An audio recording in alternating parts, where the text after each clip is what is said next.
the show, the last one of 2024. We've got a special guest for you, Stand Tall Steve Bollar. He is an author and a podcaster, motivational speaker, teacher, educator. He's awesome and he focuses on culture and climate. So we're going to dive into what is culture and climate, how you can showcase it on social media, and maybe even some steps to take if you want to improve your culture and climate. We're also going to jump into a little bit about employee retention because I think that can be hard to get teachers to stay. And so we're going to get some insight from Steve on that as well. Now, before we get to this week's K-12 PR tip, Social School for EDU has been around for almost 11 years. It's crazy to think. But did you know that the main business that we actually do is social media management for schools that don't have a social media manager? And so if you are really struggling with that day-to-day management, or if you'd like to offload, usually we're working with schools that are under 10,000 total enrollment. But we take over the district social media. And so we do that right now for 87 school districts across the country. If you're looking for help, reach out, just Andrea at socialschoolforedu.com or head over to my website. Now let's get to this week's K-12 PR tip. All right, guys, this K-12 PR tip is all about Instagram. Instagram has for years had highlights. It's basically a spot where people can review stories that have expired, but you can keep them on your page for longer.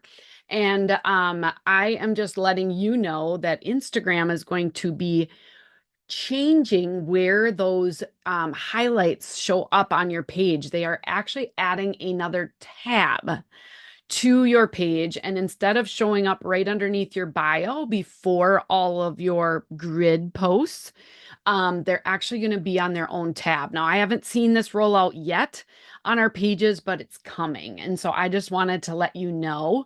I'm assuming that maybe these highlights are not being viewed as often as maybe they'd like, and it's taking up some prime real estate kind of above the fold, right? On an Instagram page, whether it be your mobile or your desktop view. And so if you have heavily focused on Instagram highlights, and as a way to get people to look at things, they're just going to find it in a little bit different spot. And so just rethink maybe Instagram Reels is a good spot where you're going to still be highlighting some of those things. Not to say that you can't use highlights, it's just going to be a little bit more challenging to find. So, if you've got some thoughts, I'm always open. Andrea at socialschoolforedu.com. You can always email me. You can find me out there on social, share your thoughts with me, but wanted to share that little quick tip. Now let's get into this week's deep dive with Stand Tall Steve.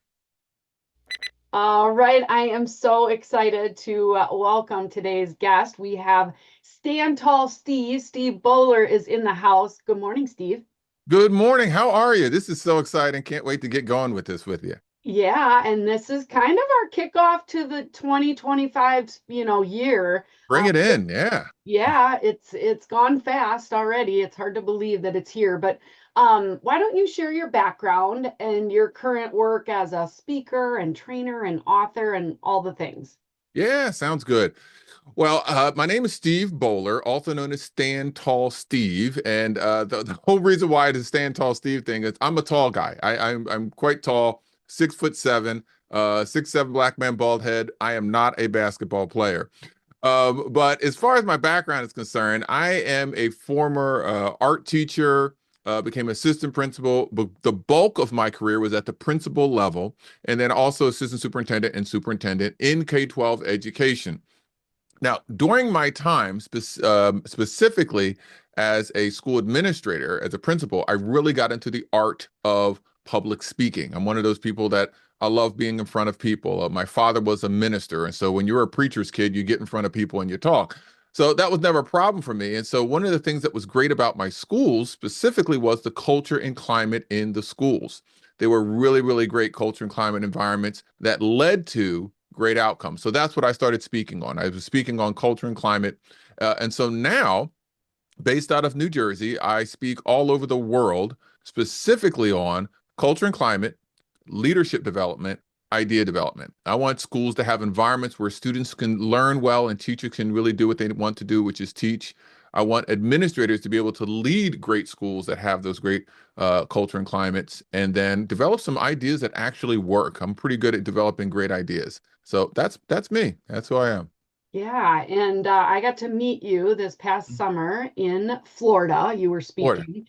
And Hmm. yeah, you really focused a lot on culture and climate. And that's kind of where we got to talk because obviously with social media, Yeah. it's really an avenue to be able to share what that culture and climate is. So, how do you define culture and climate in a school?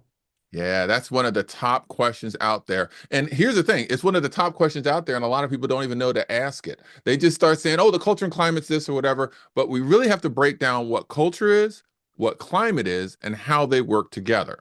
Now, the connector of culture and climate is clearly identifying what you respect and value. And that's the piece that a lot of schools and a lot of organizations, they may not necessarily know. What do we collectively respect and value? I go in and out of schools all the time and I ask them, if I was to ask everyone in this school, students, teachers, staff, community, what you respect and value, would everyone say the same thing? And usually the answer is no, they wouldn't. There'd be a lot of different things that were said. So that's the beginning of it. So having a clear understanding of what we respect and value, 3 words, 4 statements, simple and easy. Now, let's go over to climate.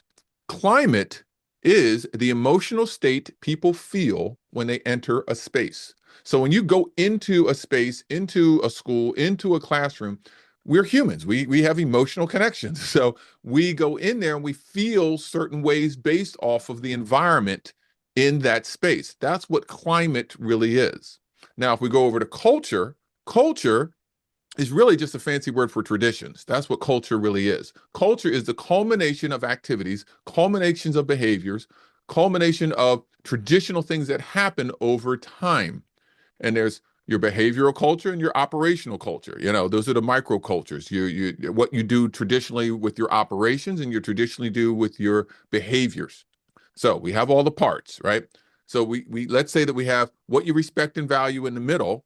Then you have your climate, which fluctuates because climate changes. We're emotional people. We're all over the place. Then we have our operational culture, and then your behavioral culture. Here's the thing: we know that people do better when they feel better, right? You feel good, you're going to be rocking it out in the classroom. You're going to be rocking it out in all the things that you do. Students are going to learn better. So what we do in schools is we try to do fun things to make people feel better, which is fine. You can have spirit days and fun events, but those are just short little moments. The only way to make your climate positive and good overall for a longer period of time is to work on the culture, the traditional things that you do. The traditional things that you do, those 2 things, your operation and your behavioral culture, they have to be in alignment with what you respect and value. So if you say that you respect and value teamwork, integrity, and accountability, then you need to make sure that traditional things you do are in alignment with that. And when that happens, emotions feel better. People feel better over time. So it really all anchors down to what you collectively say that you respect and value. Those values, that's the linchpin for a culture and climate. Hope that was clear. Yeah, it was very, very good to think about and maybe not always easy to change. And I know that's kind of what you focus on, but what Mm. are some ways that, obviously this is a social media for schools podcast. So, what are some ways that schools can highlight their culture and climate through social media? Yeah, I've always said if you don't control your social media, somebody else will, right? If you're not putting the messages out there, somebody else will. So part of that, as far as the social media is concerned with the schools, is you really, again, need to know what you all collectively respect and value. It's almost like a marketing campaign, a branding campaign through your social media of highlighting where it is that things are happening that connect to what you respect and value. Now, for those people that out there that are English teachers or have taught English or knows an English teacher, one of the and someone who's specifically an English teacher who teaches writing, all right, one of the best strategies to teach writing is to give the students exemplars of great writing, right? You have to see what great writing looks like, understand what great writing looks like. And the more that you see it, the more then you can emulate that great writing. That same concept goes to your social media as it relates to your culture and climate. You need to put out through social media exemplars of things that are happening great within your school, within your classroom, within your district that goes to what you respect and value. Exemplars. And the more that you highlight that, the more that you showcase that, the more you give examples of that, then what happens is the community, the greater community that understands and sees your organization, they'll start understanding that this is what you're all about. And they'll start emulating those same things within your school, within your classroom, within your district. Yeah, and I've been doing this now almost 11 years. Mm. And, one of the things that I think some schools might get wrong when it comes to social media is, it's either just kind of a bulletin board of upcoming events, or it's a lot of sports, right? Sports tend to do really well. Mhm. And I was just, I'm presenting in January with a school district we work with here in Wisconsin, Lodi, and small school district, under 1,000 students. But man, are they doing some intentional storytelling with the curriculum that's being taught in the classroom.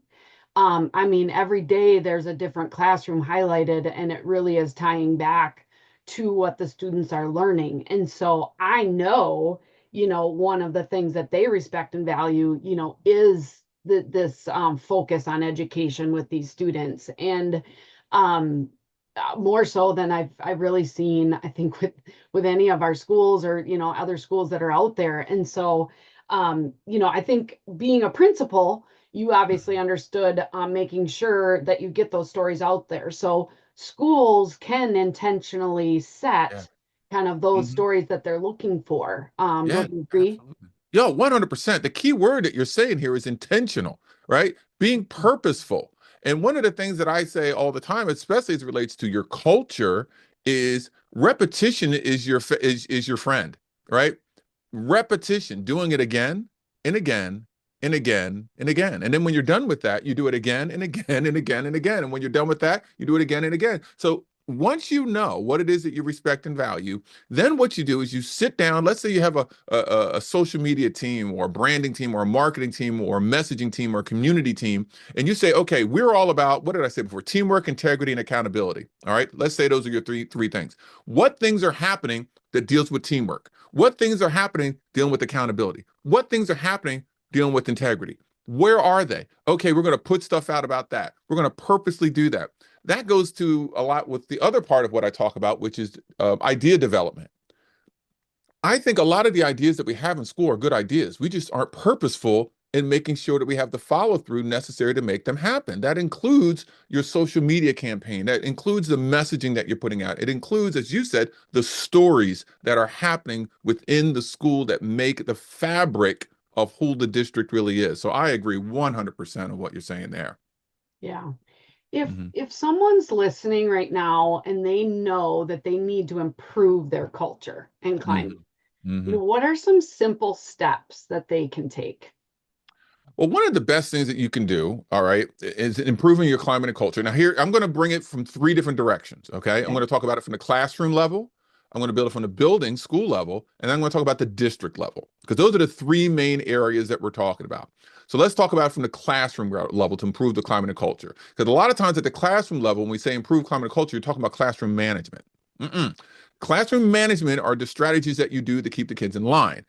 Climate and culture is the environment that you're creating in the classroom so that you don't have to have the rules to keep the kids in line. Okay. So when you're talking about the classroom, as far as improving your climate and culture, it's really about how you're talking to the kids and what you're looking for. Those are those quick little things, right?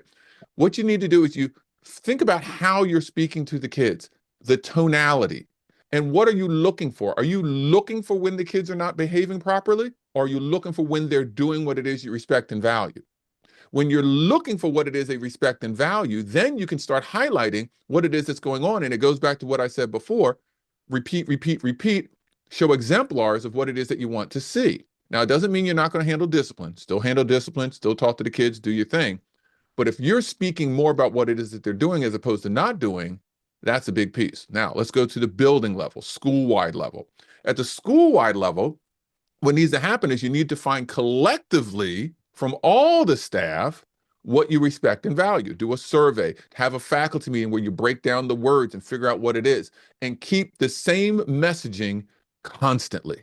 That's an easy thing to do, right? Quick faculty meeting, think of all through what we all respect and value, and then you simply talk about it constantly.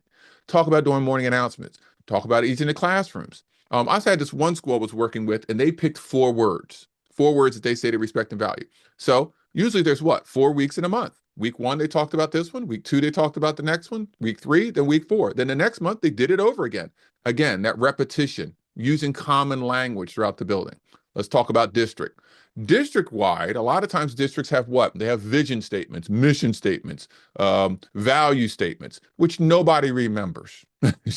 They don't.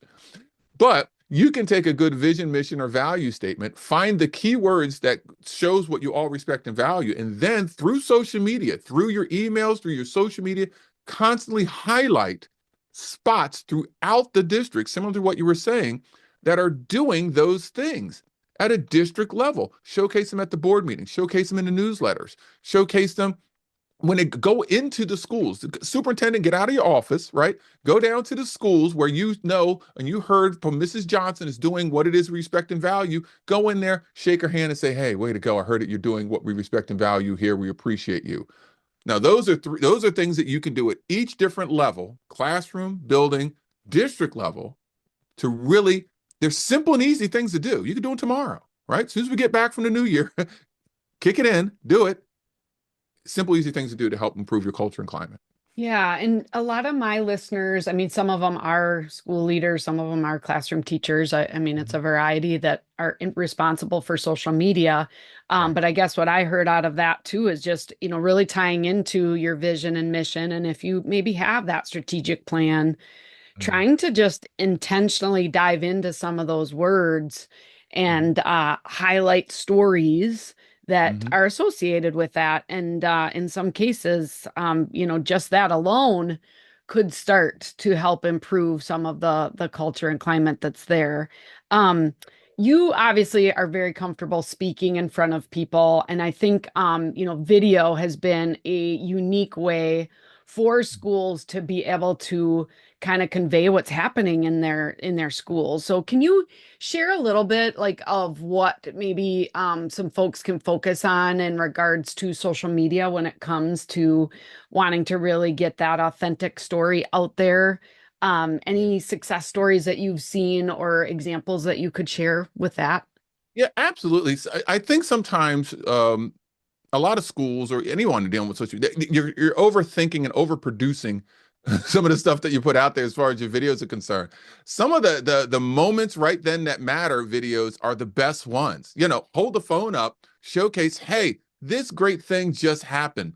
We're so proud of such and such, or this really connects with what we respect and value. This is amazing right here. Hey, check this out. Do a quick interview. Come up with a couple of questions off the top of your head and just grab it. And then look it through. Hey, this is pretty good. Put it out there. And I think the viewers through social media, when they see that the authentic, quick, sudden moments that are taking place that, look, I just don't want to miss this spot, they will feel that.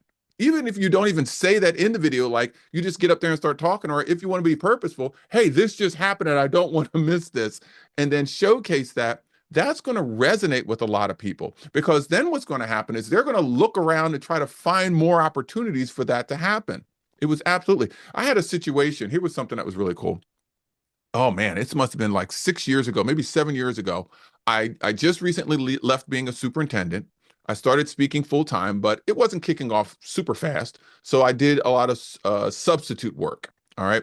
So I was a substitute administrator in multiple different districts here in New Jersey. So one school where I was a substitute vice principal. And one of the things that I did whenever I got to this, it was a big high school, nice size high school, 2,500 kids, in southern New Jersey here.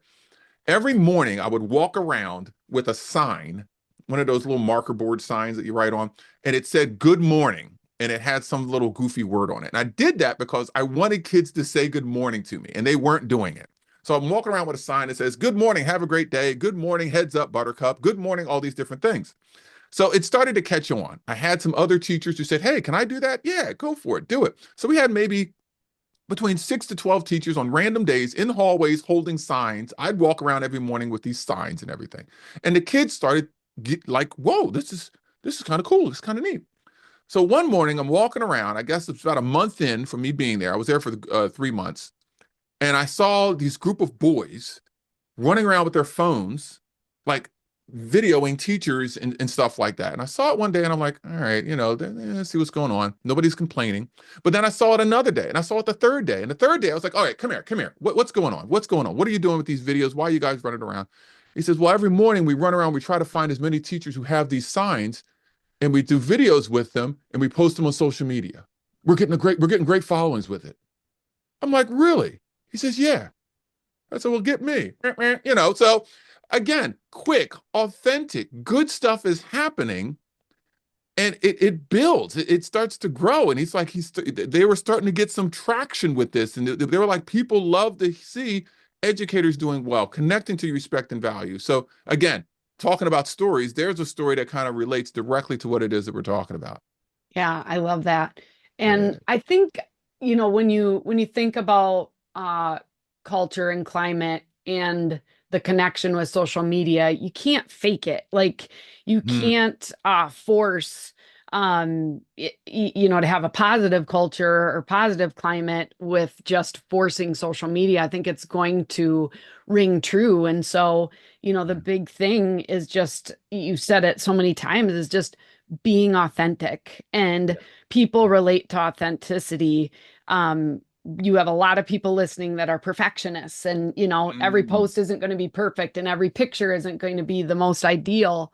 Right. But it's important to just share those moments and connect what's happening in the classroom or in the school with folks that are outside of it, because then, as we know, in many communities, I mean, the school is kind of the heart of Yeah. the community. And Right. so they can kind of grow and help one another.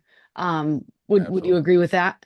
Oh, 100%. Well, one of the things that I do also is I provide training for educators who want to speak professionally. All right. So if there's an educator who wants to speak, I have a whole program called Within Our Ranks and all that. But in that, a lot of the people, the educators that I train, they come back and are like, well, social media and should it be just right or that? We're not trying to win an Emmy here. All right. We're not trying to go super viral. All right. We want the people that are following us get a decent following. And now let's break it down to the school level. Certain people are going to follow that school, right? Mhm. NBC News isn't going after your school here, right? You just keep it together, gang.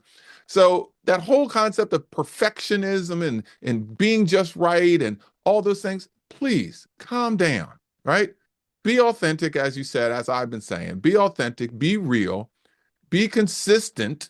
That's the other thing. And that consistency comes along with knowing what you respect and value and anchoring it to that. Because as you said in the very beginning, a lot of schools, you look at their social media and he says, what do you respect and value? Sports.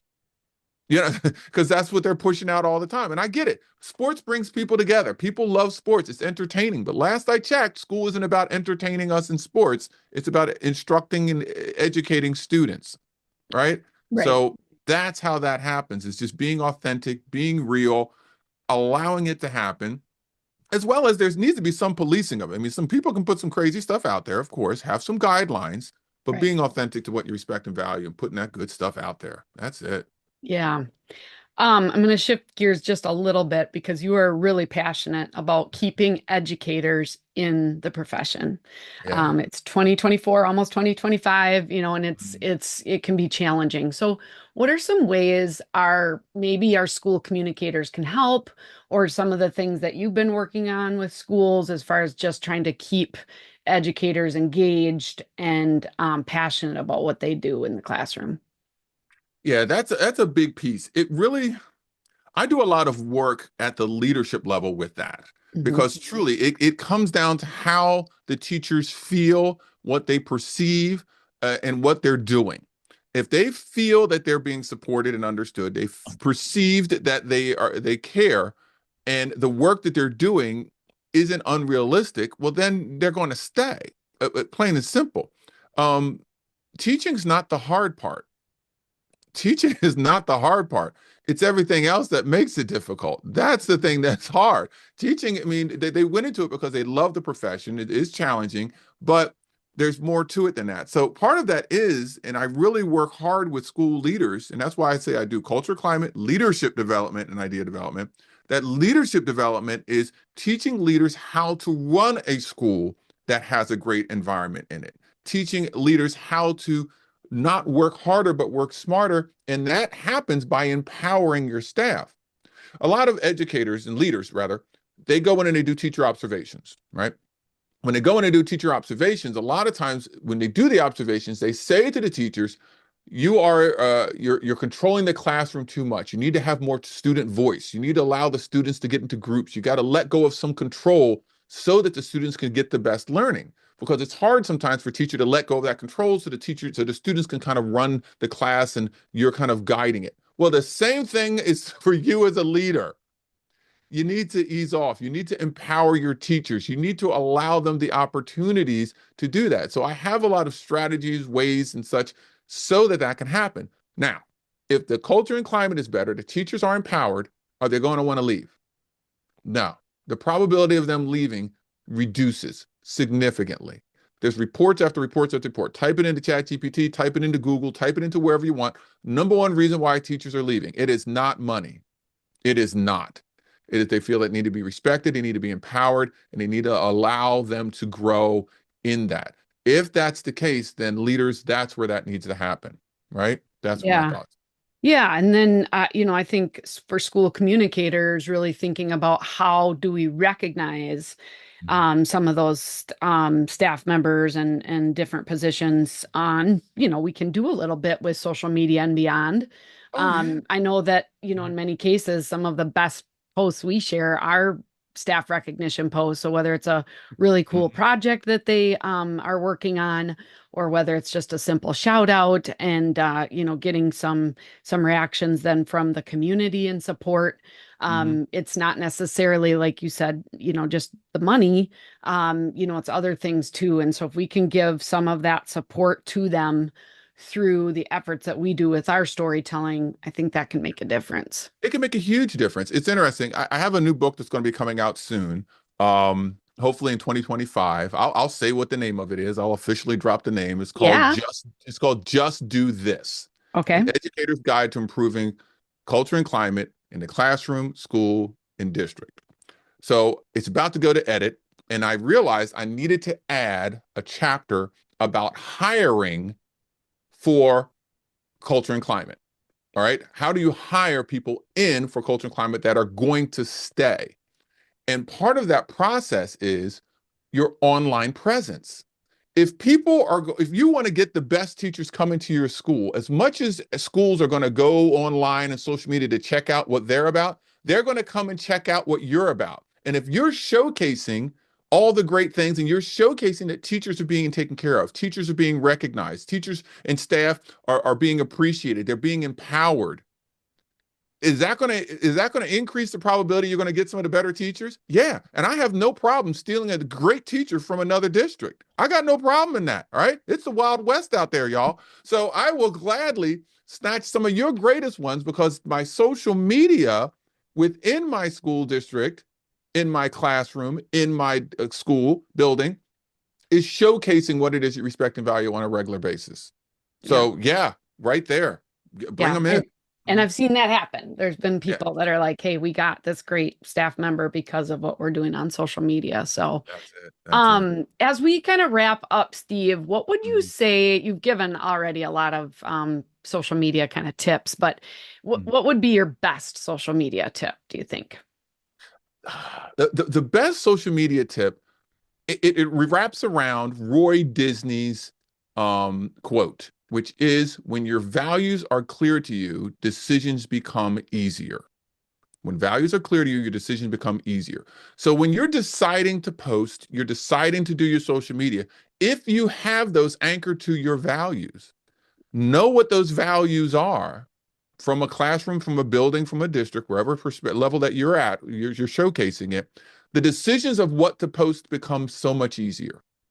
Because one of the things they do, what should I post? What should I talk about? What should I do? You don't know. And I mean, there's tons of things that you can do. You could take something, let's say you pick, what was it? Teamwork, right? I said teamwork, accountability, integrity. Let's say it's teamwork for your district.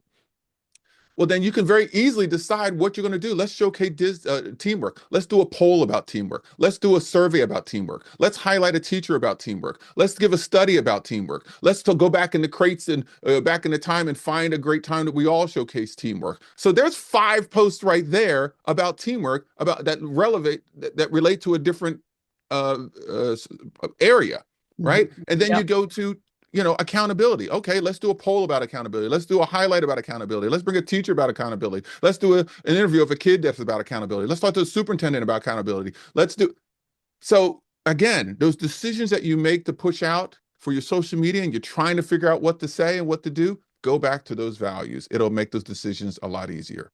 Hope that helps. Yeah. Yeah, absolutely. Well, and There you go.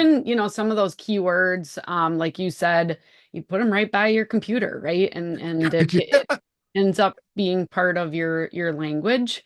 Mhm. And then it can change everything. So, um, Steve, what is the best way to stay connected to you? And then obviously you just mentioned your new book. I know you have other books, and so I just want to make sure we'll give links to all your social platforms and Oh, your sounds good. website and Appreciate it. stuff too. But what would be the best way to stay connected? The best way to stay connected is to look up Stand Tall Steve. I'm telling you, this is right behind me there. Stand Tall Steve. StandTallSteve.com. My email is Steven, Steven, at StandTallSteve.com. LinkedIn, Steve Bollar, Stand Tall Steve. Instagram, at Stand Tall Steve. Everything. Stand Tall Steve. And so that's the best way to get a hold of me. The other thing, which I talked very, very quickly about, is my training for educators who want to speak professionally. So if you're a K-12 educator, you have at least 10 years experience, and you want to get into speaking, training, or consulting, that's withinourranks.com. So you go to within our ranks because it's just for us within our own ranks, K-12, within our ranks, and there you go. That's And it. then you have, how many books do you have available now, Steve, already? Oh, I have one, two, three, four, five, six books, and the seventh one is coming out. So Okay. I got Stand Tall Leadership. You get that on Amazon. I have Ideas, Ideas, Ideas. You have to go to my website to get that one. And then I have Ideas, Ideas, Ideas Rally Edition. Then I have Because of a Teacher. I'm a contributing author in that book. Then I have 10-minute classroom openers K through 5. Then I have one that just came out at November 15th, 10-minute classroom openers 6th through 12th grade. And then the seventh one is the one that's going to be coming out hopefully in May. Hopefully in May is Just Do This, an educator's guide to improving culture and climate in the schools. So there you go. Awesome. Well, Mhm. thank you so much for sharing with us. Obviously, very passionate about what you speak on and very much needed in our world. And so, definitely, if you would love Steve to come to your school, reach out, get a hold of him on his website and email him. And I'm sure he'd be happy to visit you. I've seen him in action. And so, definitely worth it. So, thanks so much, Steve, for joining us today.